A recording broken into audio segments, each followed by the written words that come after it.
Welcome to this explainer. Today, we're diving into something truly fascinating.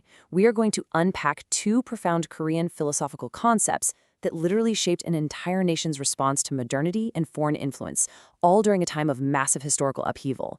I mean, just imagine for a second that your entire world is changing, external powers are literally knocking at your door, and your traditional ways of life are being totally challenged. How do you even respond to that? Do you build a fortress or do you build a bridge? Well, that's exactly the philosophical crossroads we're looking at today through the incredible lenses of Dongak and Daesun thought. So here is our roadmap for today. First, defining two core concepts. Second, yin and yang and five elements. Third, heaven and earth relationships. Fourth, facing west and Japan. And finally, at number 5, the legacy of Korean modernity. All right, let's jump right into section 1, defining two core concepts. Okay, first up, we have Dogijangjon. This is a central concept from Donghak, and it was originated by its founder, Suwon Choi Ji-woo. At its very core, it's all about preserving the energy of Tao, but practically speaking, what does that actually look like? Well, you can really think of Donghak's Dogijangjon as a giant shield. It was this powerful, unifying national sense of resistance designed to counter opposing powers with sheer force. When foreign influence started feeling like this creeping corruption or even an invading evil, Dogijangjon was basically the philosophical call to stand your ground. You preserve your internal spiritual energy and you actively, both physically and culturally, block that external threat. Now, on the flip side of that, we have Sangsaeng, which is a really vital concept within Daesun thought. So if Dogijangjon is the shield, Daesun thought uses Sangsaeng much more like a bridge. This philosophy is all about elevating coexistence, harmony, and this is the absolutely crucial part, the untangling of historical grievances. They call this process Ha-won Sangsaeng, and it is the absolute core principle of all things for them. Instead of just blocking out an opposing force, Sangsaeng pauses and asks, okay, how do we mediate this? How do we actually find a win-win scenario that dissolves the animosity altogether? It's just a profoundly different, almost radical approach to conflict. Moving right along to section 2, yin-yang and 5 elements. So how do these two view the universe? When we break down the traditional interpretation, Donghak really leaned into a model where the core universal principle, which is known as the yi, is totally earth-centered and unchanging. It's solid. Only the external forces, the ki, are shifting around it. It's a philosophy completely rooted in ultimate stability and resistance, right? You stand firm while the whole world just swirls around you. On the other hand, Daesun thought takes this and pushes it quite a bit further. They developed the five faces theory into Yumyang Haptik, which is this harmonious, virtuous union of yin and yang. They focus super heavily on how opposite poles don't just clash, but can actually coexist and inherently support one another. Next up, section 3, heaven and earth relationships.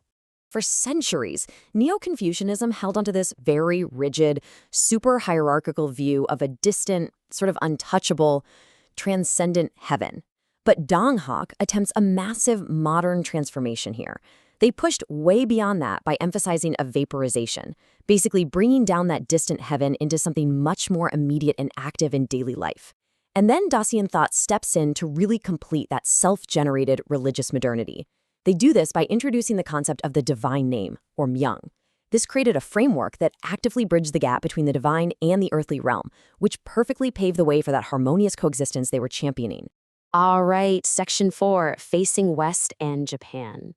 Now we're getting into the real-world application. This foundational text from Donghak's founder perfectly captures their highly protective, polarizing attitude.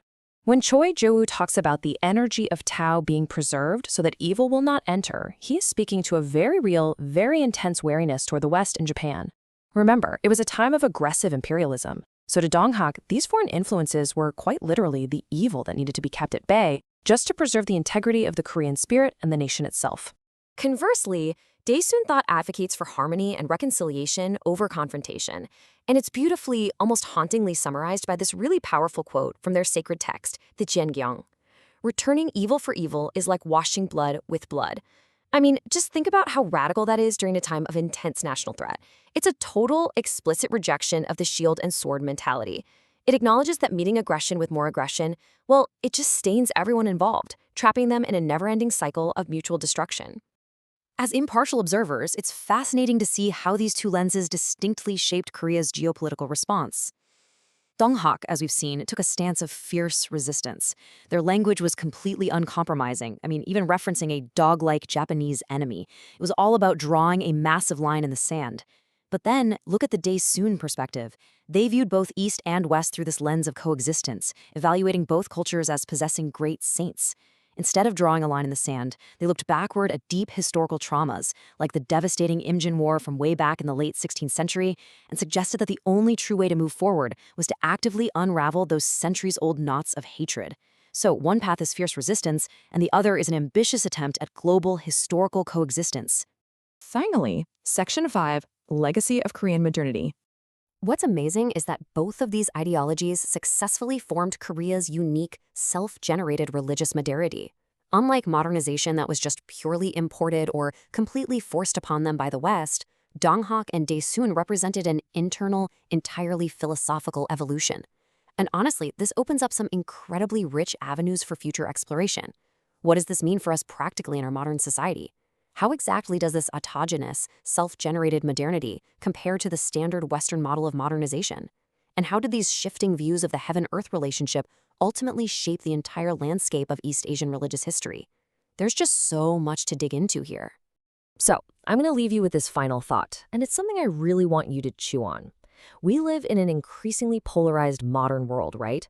The instinct to just raise a shield and fight back is probably stronger now than ever.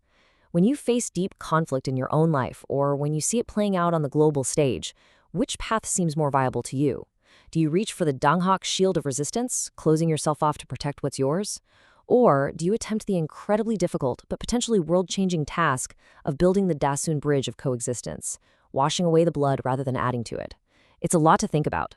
Thank you so much for joining me on this explainer.